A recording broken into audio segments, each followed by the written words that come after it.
We open on Lift coming, sir. Rimmer arguing with an elevator because it's taking a long time to get to his floor.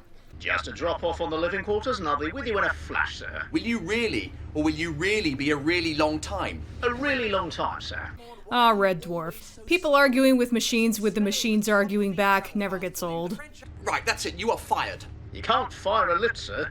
Let me tell you, Malado, there are plenty of young thrusting lifts around here who would give their eye teeth to transport someone of my stature up and down their shaft. Tell all lifts we're interviewing for a new position in shaft 14. Oh god, I don't think we've seen a scudder since the CG one and Back to Earth. I miss those little guys. It signaled before it turned! Well, Lister's had a good time. I've been forgetting to point out the stuff hanging in Rimmer's bunk, so here goes. Aside from the newspaper clippings taken out of context so that Rimmer can pretend they're about him, which were first mentioned in Me Squared, This is very funny stuff. there's the picture he was having a scudder hang in Back to Earth, and these are hard to make out, but they're probably his swimming certificates. Lights! And of course that amazing battle plan timetable from the beginning. Anyway, Lister has been in bed with a hangover for 2 days, but now they've discovered a space station that needs to be checked out. Give me a break, Rim. I've been in bed for 2 days. I need to freshen up. All right, good to go. Come on. Since I'm pointing out background elements, notice the alert sign. In a previous episode it said not alert. What kind of space station is it, Kreitz? I don't recognize it, sir. Crichton mentions that he cleaned up his hard drive and deleted some unnecessary files. I only trashed information I considered frivolous and idiotic. Without checking with me first, And you are? Naturally. undelete the Rimmer folder.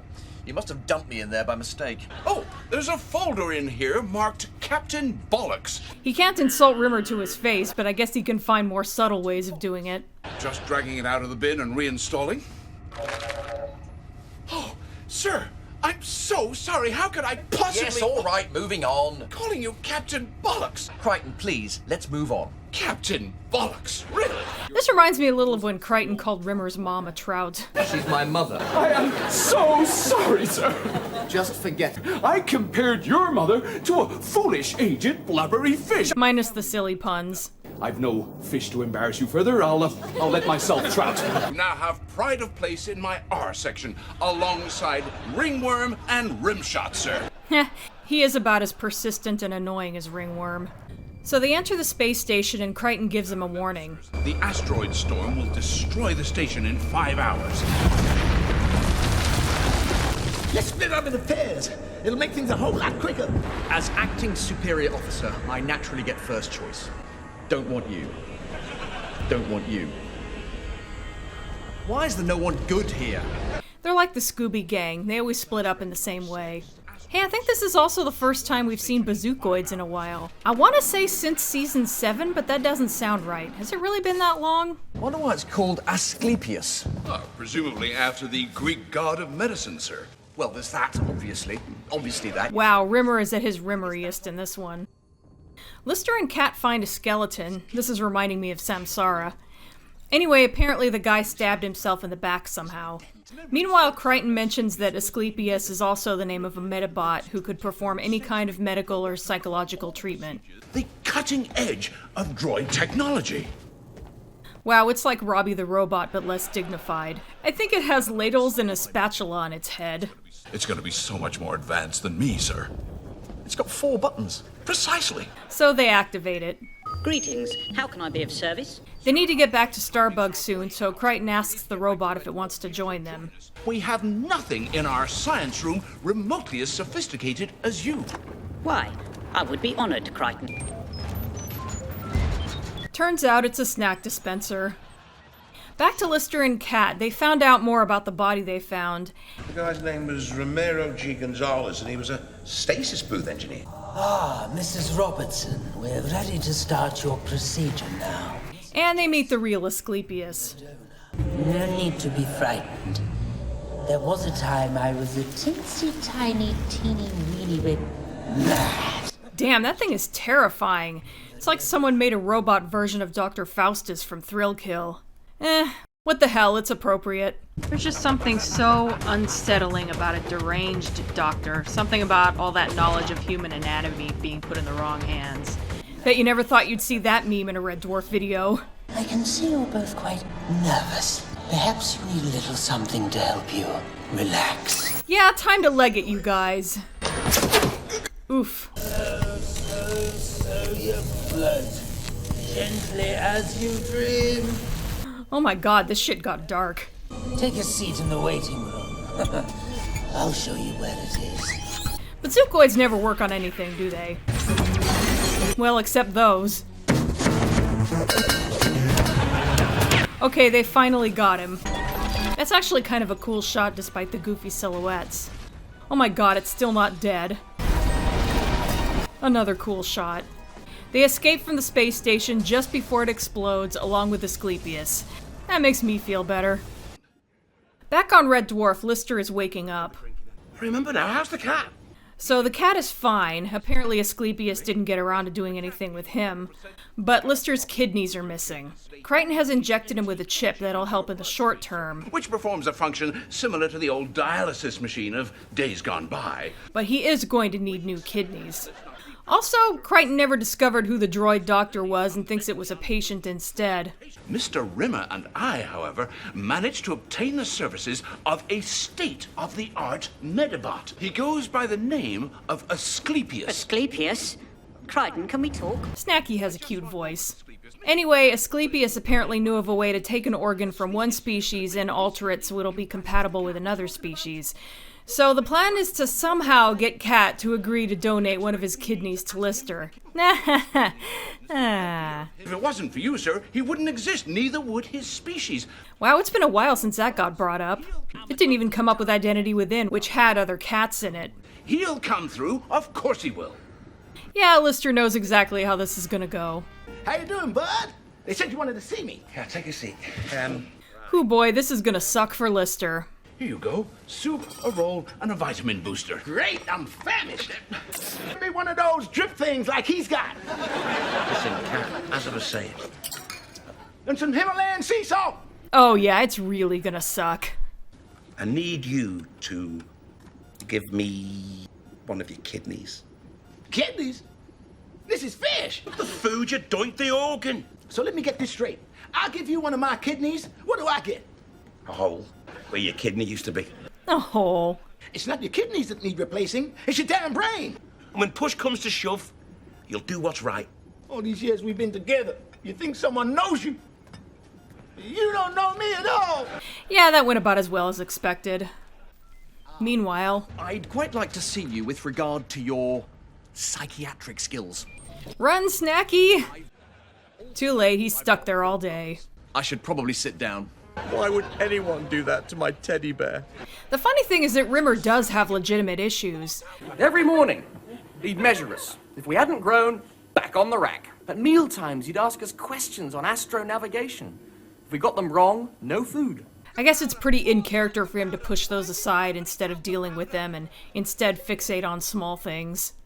Why did she get the green crayon? Anyway, Rimmer notices that the robot hasn't said anything and starts to wonder... You want me to realize the only person who can help me is me. And naturally doesn't get it. I've got to look inside myself and find my own hero.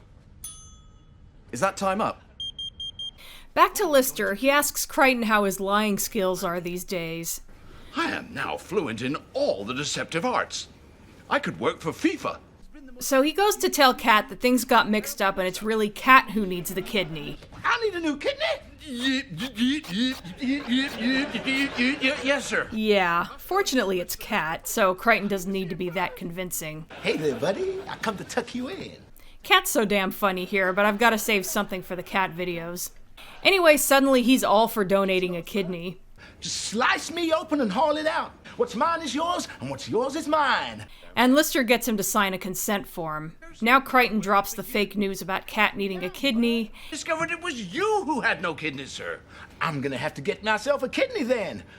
But where? Well, then I went and looked at the meta results again, and blow me, I discovered I hadn't made a mistake after all. This is kind of unethical, but Lister is in kind of a bind here. So they're all ready to perform the surgery and... What do you do when a bunch of people think you're some fancy-dan DNA medicomputer when, in fact, that's not what you do at all? Snacky finally outs himself. We can't rewrite the cat's DNA and his kidneys won't be compatible. It's like VHS and Betamax or the Catholic Church and science. That might be my favorite line of the season. So the body they found on the space station finally gets brought up again. Lister suddenly wonders if the guy was killed by a clone of himself. And if so, can we clone me? But that turns out to not be the case. He was a stasis engineer working on a project to hack stasis booths in order to create a portal back into the past. One day, his future self appeared and told him to never go back in time or he'd be stabbed to death. The younger Ramiro refused to believe him and stabbed him to death. Hey, Snacky turns out to be useful after all, because they come up with a plan where they go back in time, steal kidneys from past Lister, give him the chip that keeps him going temporarily, and then put those kidneys in present Lister. And since Lister had a 2-day hangover, they figured that's when they did it, and he was actually recovering from surgery. Oof. No one knows how to reconfigure the stasis booths. What about you? I'm a snack machine. But Snacky doesn't think he knows enough to be able to help. Going back just a few days needs precision accuracy. Anyway, Crichton asks Snacky some questions. How do you unify the triode valve? You reduce the transmodulator setting. What does GFR stand for? Gyrospetic functioning rate. You're right. Perhaps I can do this. So he alters the stasis booth so they can go back in time 3 days. Way to go, Snacky.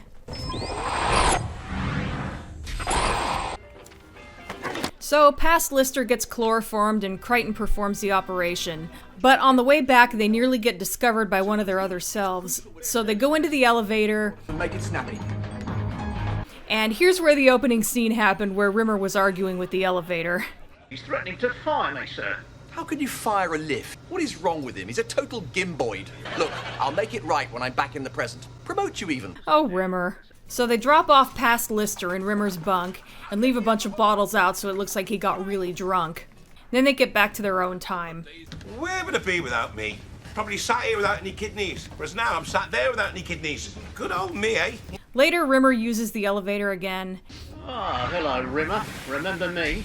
And it hasn't forgotten that promotion it was promised. Yes, that sort of slipped my mind. Snacky's installed a nuclear power reactor to my counterbalance, which means I can now travel between floors at close to the speed of light. Rimmer just really doesn't get along with the machines, does he? Now just hang on. No, you hang on. And so ends Give and Take. This episode somehow felt longer than usual, but not in a bad way. There's just so much that happens in it that you're like, did that really all happen within 28 minutes?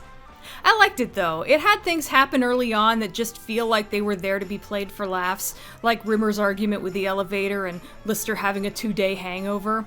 But they end up being plot points, or at least explained. Not to mention the body that appeared to have stabbed itself in the back, that you might forget about until it comes up again near the end. They definitely had fun with time travel and foreshadowing in this one. And playing sci-fi tropes for laughs is what Red Dwarf does best in my opinion. Naturally, I also liked how Lister had to convince Kat to donate a kidney. Snacky was a really cute and fun character. I got a kick out of how he had kind of a reserved and mousy personality, and how, in contrast, Asclepius was just shit-your-pants terrifying. And I guess that's about all I have to say about this one. Next up is Officer Rimmer. Hoo boy. See you then.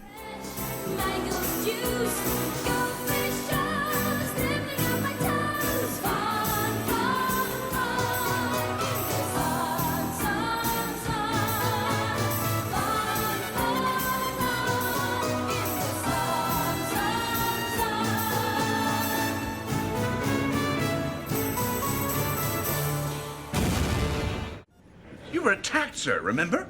Attacked? I didn't start it, and I wasn't drunk. Well, I might have been drunk, but I didn't start it. Well, I might have started it.